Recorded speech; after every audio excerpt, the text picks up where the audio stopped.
3 back exercises you should absolutely not do. A wide and muscular back is probably one of the most aesthetic and distinctive physical attributes a man can have. In an era where most people live sedentary lives and end up developing a square silhouette, yes, just like SpongeBob, having a well-developed back is a true differentiator. However, unfortunately, many people suffer from a lack of proper guidance.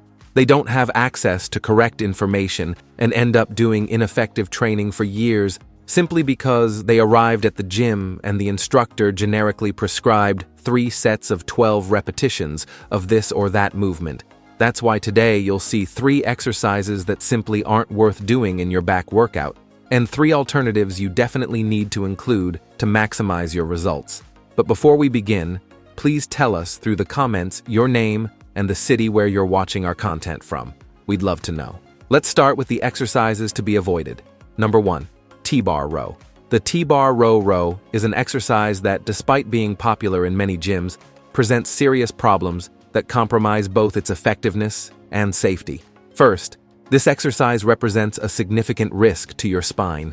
The required position, leaning forward with your back parallel to the floor, creates a situation where many practitioners end up rounding their backs, which places excessive pressure on the intervertebral discs. A study published in the Journal of Strength and Conditioning Research demonstrated that during the T-bar row, approximately 67% of participants showed inadequate lumbar flexion, even when instructed on proper technique. This alarming statistic reveals how inherently problematic this exercise is. Furthermore, the T-bar row is extremely complex from a biomechanical standpoint and requires an elevated body awareness that most practitioners simply don't possess. To execute it correctly, you need to maintain a neutral spine position while coordinating multiple muscle groups, something few can do under load. A critical limitation of this movement is that it doesn't allow complete muscle shortening, meaning full contraction of the lats, which significantly compromises its hypertrophy potential.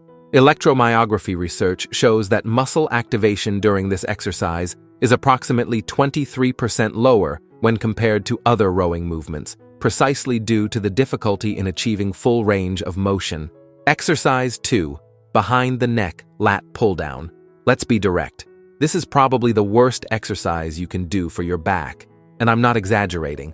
Starting with the fact that the behind-the-neck pull-down offers significantly inferior muscle activation when compared to other variations, such as the front pull-down with normal grip, supinated grip, or with a triangle attachment.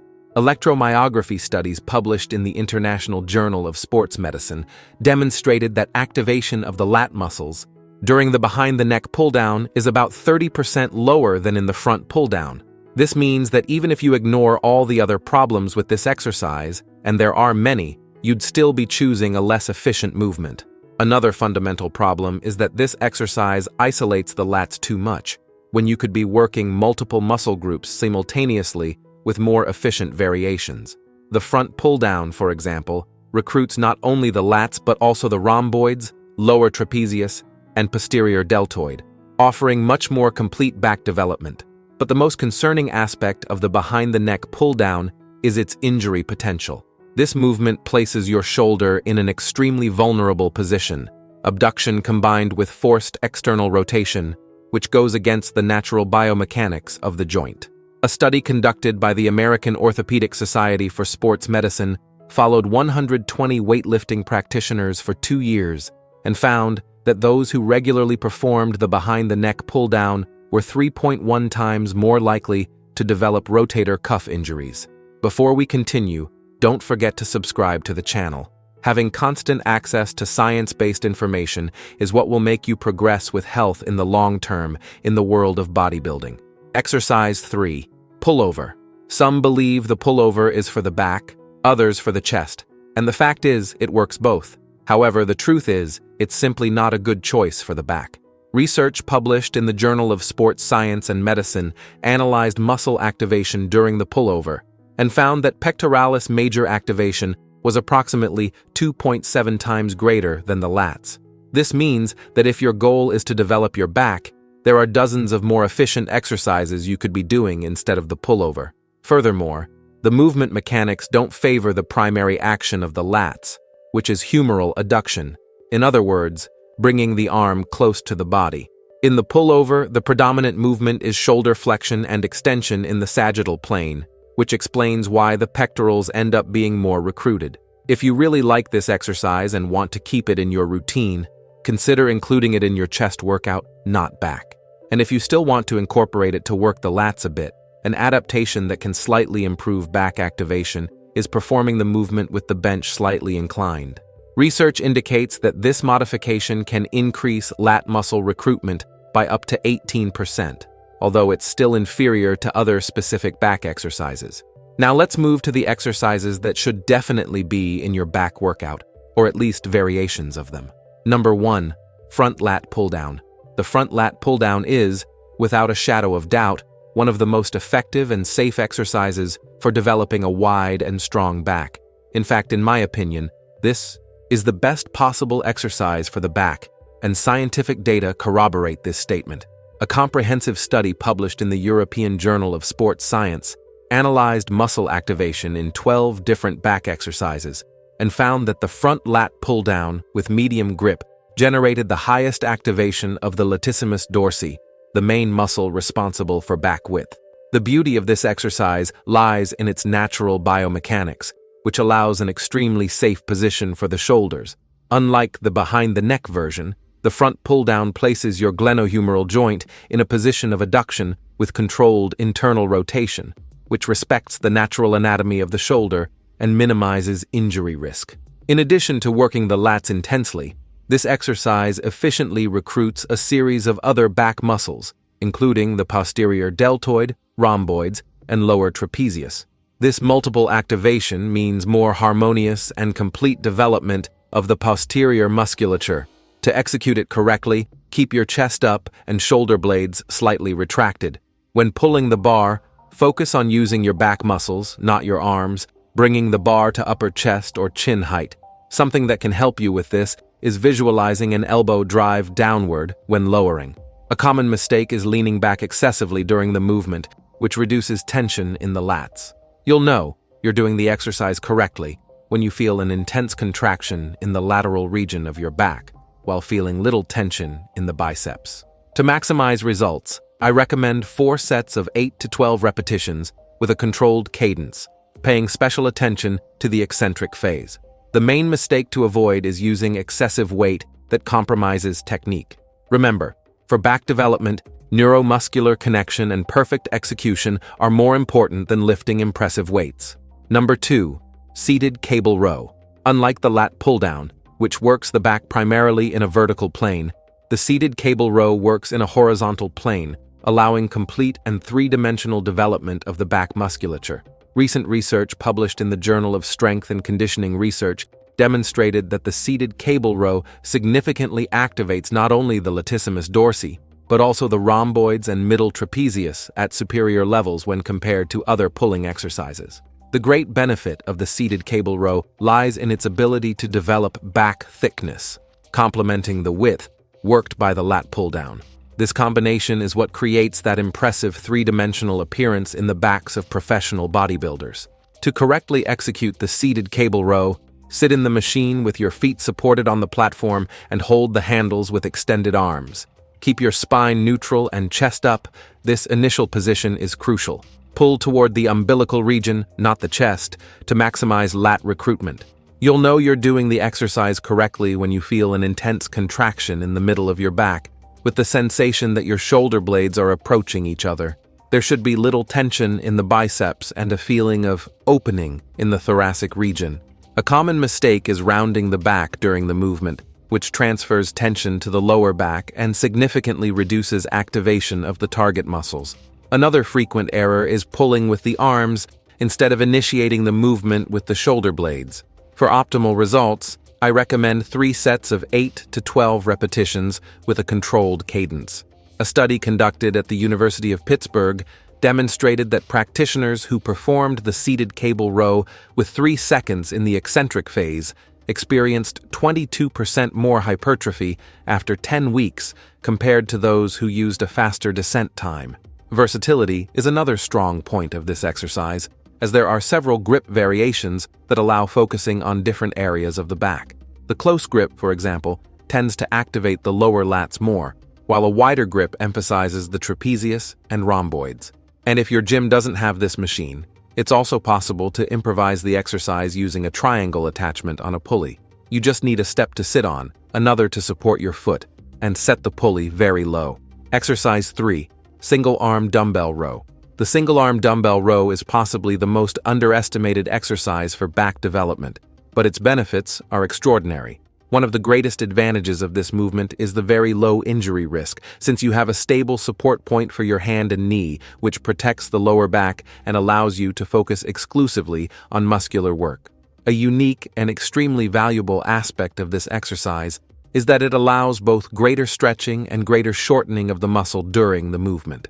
Research in the field of muscle hypertrophy consistently shows that exercises allowing full range of motion produce significantly superior muscle mass gains.